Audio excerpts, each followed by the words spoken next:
So India is in a huge race right now.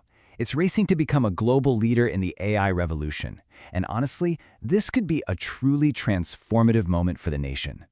But as we're about to see, this shiny digital dream, it has a very physical and very thirsty secret. So who fired the starting pistol for this race? Well, you've got some of India's biggest industrialists stepping up. Mukesh Ambani came out and announced these massive plans to turn Jamnagar into a world-class AI hub. And of course, not to be outdone, Gautam Adani is dropping $10 billion to build data centers all across the country. Look, these aren't just business plans. They're basically declarations of a whole new technological era for India. With moves like these, the message is crystal clear, right? India isn't just showing up for the future. It's actively getting its hands dirty and building it. A future that's going to be powered by data, driven by AI, and designed right here in India. But, and this is a big but, behind all this incredible ambition, there's a critical question we have to ask. This leap into the future, it comes with a staggering price tag. And I'm not talking about rupees.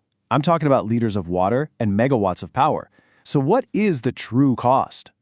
And that brings us right to the heart of the problem, the hidden thirst of our digital world. Every time you click something, stream a movie, or ask an AI a question, it's all powered by these massive warehouses full of computers called data centers. And these places, they are incredibly hungry for resources. So how does it all actually work? Okay, let's say you're about to watch an IPL match on your phone. You hit play. In less than a second, your request zips across the country to a data center. Inside, thousands of servers scramble to find that video file.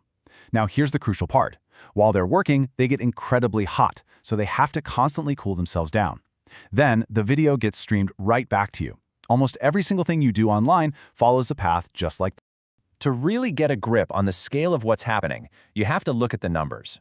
Back in 2010, the entire digital universe, that's all the data ever created by humanity, was just 2 zettabytes. And for a little context, 1 zettabyte is about 1 billion terabytes. It's a mind-boggling number. Okay, now fast forward to today. By 2026, that's just around the corner, we are projected to be sitting on 221 zettabytes of data. That is a 100-fold increase in just 16 years. It's an absolutely terrifying hockey stick growth curve. And all that data translates into a massive appetite for power. By 2030, India's data centers are on track to consume 57 terawatt-hours of power. How much is that? Well, the entire Indian railways network, one of the world's largest, uses about 20. So we're talking about more than double the power for the entire railway system. And this brings us to a really central, kind of crazy paradox. These data centers, they're being built in cities that are already facing massive water shortages.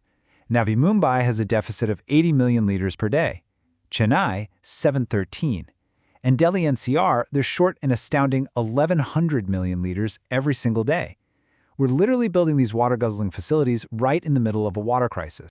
Now, if you want to know what could happen next, we don't even have to guess. We can just look to the United States, which offers a pretty stark warning for what happens when this data boom really hits home. In places like Georgia, the arrival of data centers was this huge celebration. The government promised billions in investment, a flood of new high-tech jobs, and a big surge in tax revenue. It was sold as a total win-win for everyone, the dawn of a new age of prosperity. But the reality for the people living there? A totally different story. Pretty soon, local rivers started to dry up. Residents began facing severe water shortages in their own homes. The constant, loud hum from the cooling towers made it hard to sleep, and in some cases, even the water sources became contaminated. And look, this isn't just about data on a chart. It's about people's actual lives. A resident living right next to one of these facilities shared this, showing a faucet with just a tiny trickle of water coming out of their kitchen tap. They said there simply isn't enough water for the people who already live there. The promise of a booming tech hub meant an empty tap at home. Okay, so you're probably thinking the obvious question, right? If these things are so risky, why not just stop building them? Well, it's not that simple. And that brings us to what's called the sovereignty dilemma. For India, building a domestic data infrastructure isn't really a choice. It's a national security necessity. Let's break this down. When India's data is stored abroad, it's subject to foreign laws. Remember the Edward Snowden leaks? They revealed how U.S. agencies use this for mass surveillance.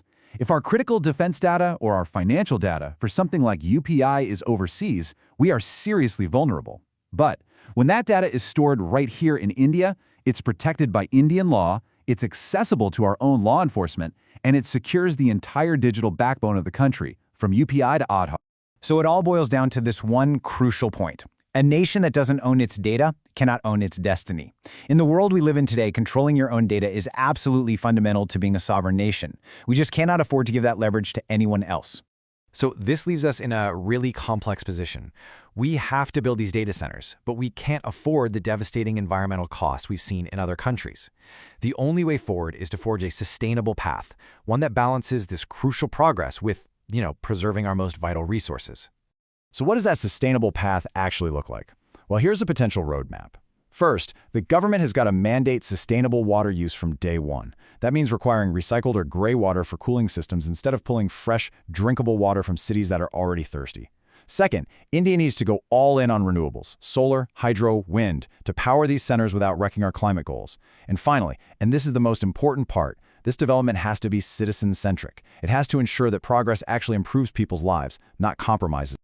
All of this brings us to one final, critical question. India is really standing at a crossroads. On one side, you have this incredible vision for a powerful AI-driven future, and on the other side, you have the fundamental needs of its people, for water, for a stable environment. So can India's tech dream and its citizens' survival truly coexist? The answer to that question is going to define the next chapter of this nation's story.